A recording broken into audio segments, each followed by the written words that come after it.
Hello dear students, class 6 Hindi grammar lesson 16। इसमें जो अभ्यास है इसमें पहला देखेंगे।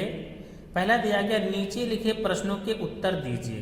पहला है वाक्य किसे कहते हैं, ये बुक में दिया है उसमें से देख के लिख लेंगे।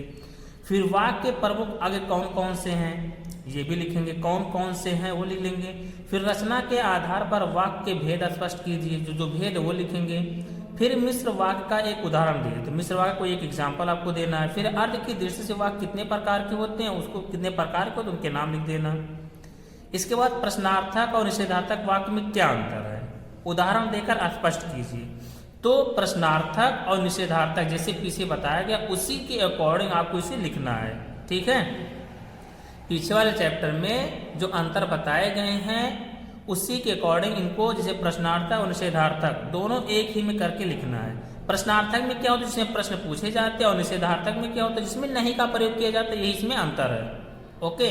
फिर पद से क्या समझते हैं, पद होता क्या है, वाक्य में प्रयुक्त शब्दों को पद कहते हैं। वाक्य में पदक्रम का क्या महत्व है, जो पदक्रम होता है उसका महत्व यही होता है कि शुद्ध हम लिख सके। अगर पदक्रम सही से नहीं है तो वो सेंटेंस क्या होता है, अशुद्ध माना जाता है। इसमें बुक में आपके दिया गया, देख के आप लोग लिख लेना।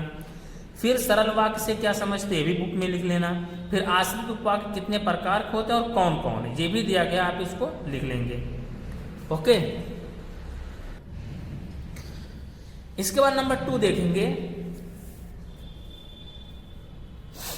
रिक्त स्थानों की पूर्ति। पहला है वाक्य में पदों का होता है, क्या होता है, जो पद होता है उसका क्या होता है, पदक्रम होता है। तो यहाँ क्या लिखेंगे, पदक्रम। तो हो जाएगा वाक्य में पदों का पदक्रम होता है। दूसरा देखेंगे, वाक्य में जिसके बारे में कुछ कहा जाता है उसे कहते हैं, क्या कहते हैं, जिसके बारे में कहा जाता है वो क्या होता है, उद्देश्य होता है।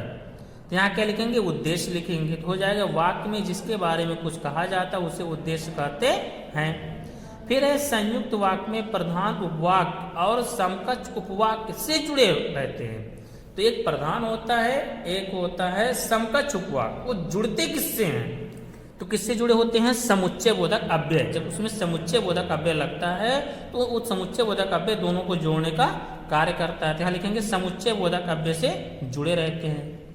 फिर खाली स्थान है, वाक्य में नहीं का प्रयोग होता है। कौन सा वाक्य होता है इसमें नहीं का प्रयोग होता है, तो उसमें होता है निषेधार्थक। यहाँ लिखेंगे निषेधार्थक, हो जाएगा निषेधार्थक, वाक्य में नहीं का प्रयोग होता है। फिर इसमें देखेंगे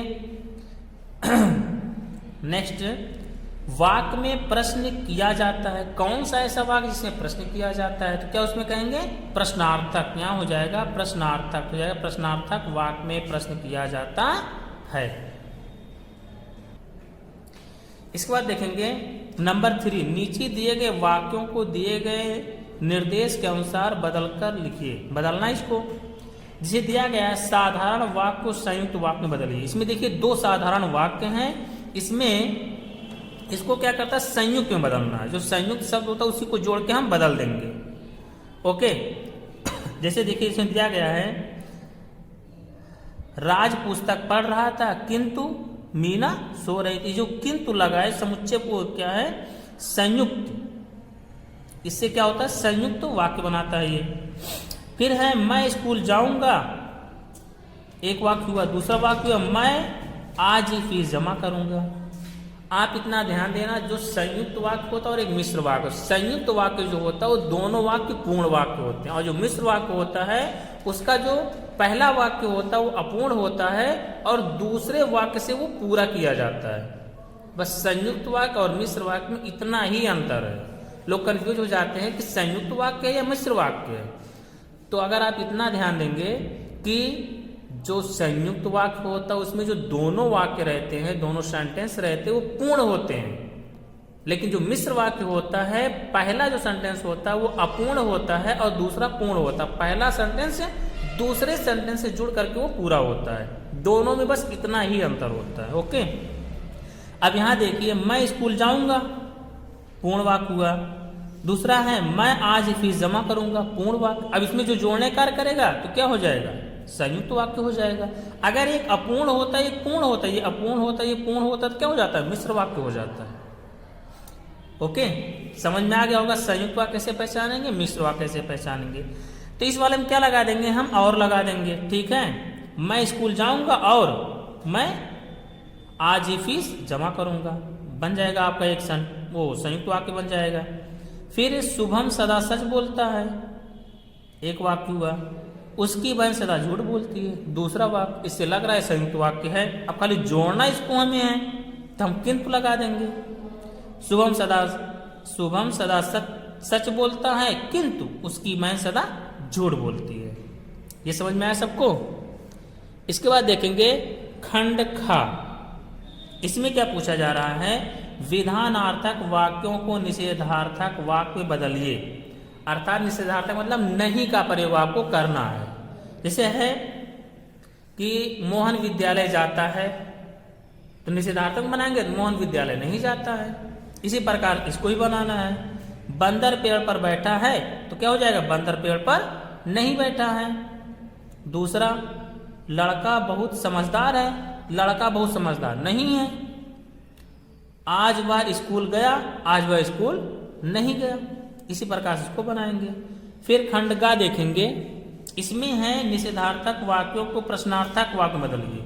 अर्थात इसमें प्रश्न करना है। जैसे मोहन स्कूल नहीं गया, तो आप कह सकते हैं मोहन स्कूल क्यों नहीं गया? प्रश्नार्थक हो जाए। उसी प्रकार से इसको ही बदलना आपको कि माधुरी नहीं आई, आप बोलेंगे माधुरी क्यों नहीं आई। इसमें क्या लिखेंगे? माधुरी क्यों नहीं आई। दूसरा है वह कलम अभी नहीं मिली, तो इसमें जब प्रश्नार्थक बनाएंगे तो क्या हो जाएगा? वह कलम अभी क्यों नहीं मिली, प्रश्नार्थक हो जाएगा। इसके बाद नंबर 4 देखेंगे। नीचे लिखे वाक्यों को शुद्ध कीजिए। पहला दिया गया अशुद्ध वाक्य, उसके बाद शुद्ध वाक्य। जैसे वह, तुम और हम, पढ़ूंगा, यही है ना। तो यहां हो जाएगा वे, तुम और हम पढ़ेंगे, शुद्ध हो जाएगा। दूसरा है राजेश्वर जी अच्छा अध्यापक है, तो क्या हो जाएगा? राजेश्वर जी अच्छे अध्यापक हैं। क्योंकि जब किसी को सम्मान दिया जाता है तो उसमें जो क्रिया होता है वो बहुवचन में बदल जाता है, एक वचन में नहीं रहता है। जैसे प्रधान जी आ रहे हैं होगा, ना कि प्रधान जी आ रहा है।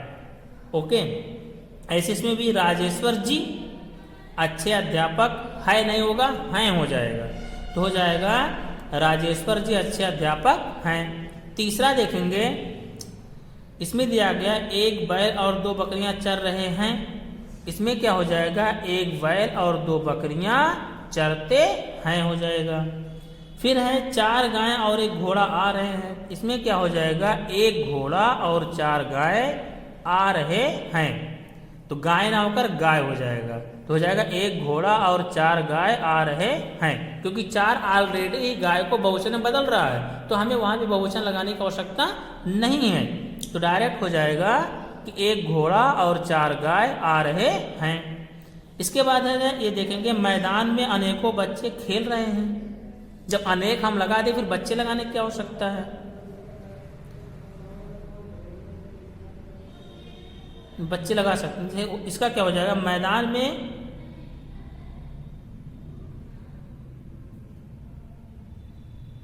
अनेकों की जगह पे हो जाएगा अनेक। ठीक है, तो हो जाएगा मैदान में अनेक बच्चे खेल रहे हैं। अनेकों को हटा के हम यहाँ क्या कर देंगे? अनेक लिख देंगे। तो हो जाएगा मैदान में अनेक बच्चे खेल रहे हैं। लास्ट है बाजार से मेरे लिए 1 फूल की माला ले आना। इसका हो जाएगा, पहले हम सब्जेक्ट रखेंगे, तो क्या हो जाएगा? मेरे लिए बाजार से 1 फूल की माला ले आना।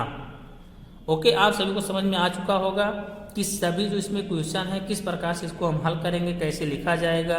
जो बताया गया आप सबको समझ में लगभग आ चुका होगा। और इसको अच्छे से पढ़ेंगे और इसको फिलअप भी करेंगे बुक को, और कॉपी में भी लिख लेंगे।